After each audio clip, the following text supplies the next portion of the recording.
물론 여긴 국민 라디오. 이강인의 오늘, 이제는 정가 산책으로 함께합니다. 정치권 동향 생생하게 풀어드릴 분은요. 네, 한국일보 양정대 기자. 네, 안녕하세요. 네, 안녕하세요. 잠깐만요. 우리 얘기 시작하기 네네. 전에 지금 네. 막 뜬 속보 하나만 짧게 전하고 일단 넘어갑시다. 텔레비전으로 치면 자막 긴급 뉴스 같은 건데, 폭행 시비 세월호 유가족 대책위원회 임원 전원이 사퇴했다는 얘기가 지금 막 떴군요. 네, 그건 조금 이따 다시 전하기로 하고요. 우리 양 기자 만나니까 반갑고, 자, 오늘 뉴스 들어갈까요? 박영선 원내대표 결국 날수로는 엿새 만에 당무 복귀 선언했는데 그간의 내홍이 워낙 감정적 대결 양상으로 치달아서 바로 아물기가 그렇게 쉽지는 않겠죠? 예, 그럴 것 같습니다. 이제 뭐 최악의 상황, 그러니까 분당 가능성까지 뭐 거론되고 그랬던 네. 그런 정도의 뭐 최악의 상황은 일단 피했지만 말씀하신 대로 그동안의 이 내홍 양상이 사실 감정대립 수준까지 던졌기 때문에, 그리고 더더군다나 앞으로 비대위원장을 이제 당내 인사 쪽으로 갈 가능성이 좀 높다, 이런 얘기들이 나오는데요. 네. 이 비대위원장을 누구로 세우는지에 따라서 사실 내년 초로 예정이 돼 있는 이 전당대회 당권의 향배 문제, 그리고 이건 이후까지 내다보면 사실 이제 20대 총선 공천 문제까지 다 이렇게 맞물려 있는 상황이어서 사실은 이 비대위원장을 선출하기 위해서 내일 27명의 뭐 당 상임고문들 포함해서 이 중진회동이 있다고는 하는데요. 네. 여기서 쉽게 상황들이 좀 정리되기는 뭐 좀 어려워 보인다, 이런 생각이 하나가 있고요. 예. 또 이제 특히 좀 논란이 될 만한 부분이 바로 이제 세월호 특별법 재협상과 관련한 부분입니다. 현실적으로 보면 사실은 뭐 야권, 야당이 이 새누리당과 마주 앉아서 새정치민주연합이 이 진상조사위원회 수사권, 기소권을 관철시키는 협상 전략으로 나서기가 사실은 쉽지는 않은 게 현실이지 않습니까? 네. 그런데 어쨌든 그 협상을 지금 두 차례 협상이 사실은 뭐 당과 또 유가족들에서 거부당했었던 박영선 원내대표가 네. 다시 원내대표 자격으로 협상을 매듭 짓는 그런 거를 오늘 이제 본인은 그렇게 얘기를 했는데, 네.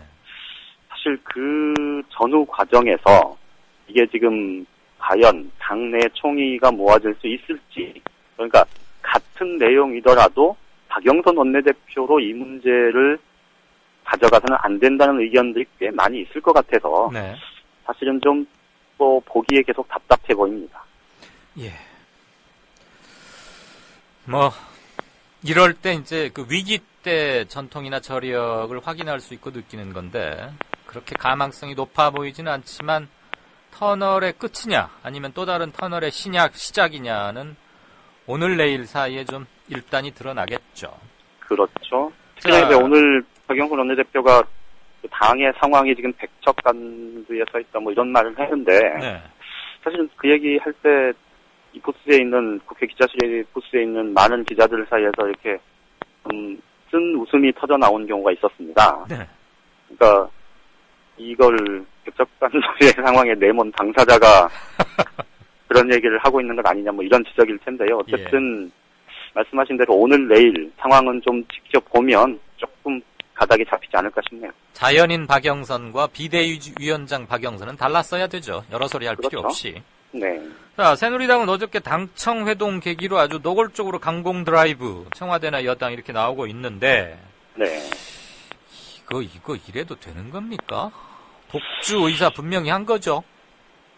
그렇죠. 사실은 이제 어제 박근혜 대통령이 그동안에 이 세월호 특별법 협상은 여야가 합의할 문제다, 내가 관여할 문제 아니다, 뭐 이렇게 얘기를 해 와놓고 결과적으로 보면 그동안에 이제 여당의 협상이 사실은 별다른 자율성 없이 청와대의 의중대로만 움직이는 것 아니냐, 이런 비판을 받아왔었는데, 네.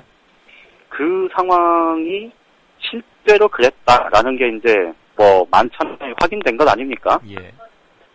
박근혜 대통령이 2차 합의안 이게 마지노선이다 라고 분명히 선을 그었고 수사 기소권 부여 문제는 이건 사건 분립에 위배된다 라고 얘기를 했고 그러면 사실은 이 협상이 다시 시작이 되더라도 여당인 새누리당이 사실 운신의 폭이 굉장히 좁을 수밖에 없지 않겠습니까? 예. 그렇다 보면 이제 이 세월호 특별법 협상에서도 어쨌든 강경 드라이브, 강공 드라이브로 일관할 수밖에 없을 거고 또 어제 이제 국회 정상화와 관련한 몇 가지 얘기들이 있었는데 정의화 국회의장은 어쨌든 의사일벌칙권으로 결정을 했고 예. 그리고 아무튼 이제 오늘 김무성 대표 같은 경우는 비상 시나리오 운운하면서 사실은 단독 국회를 강행하겠다는 뜻을 이제 아주 노골적으로 지금 드러내고 있는 상황인데요.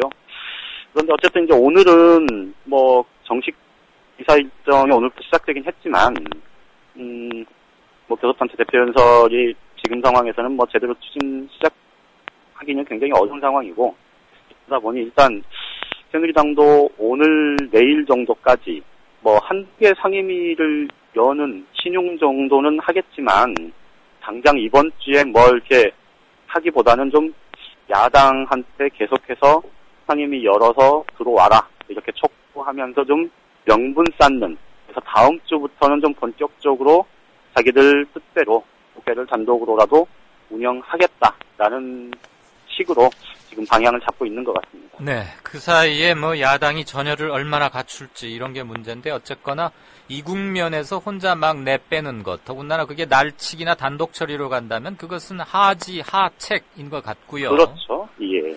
어쨌거나 한번 지켜보십시다. 네네. 주 중반인 수요일 그 고비 넘기가 쉽지 않군요. 네, 고맙습니다. 예, 고맙습니다. 네, 지금까지 한국일보 양정대 기자였습니다.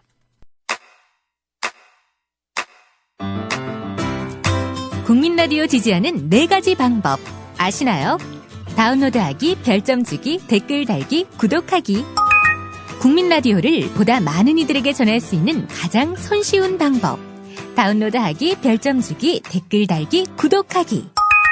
잊지 마세요.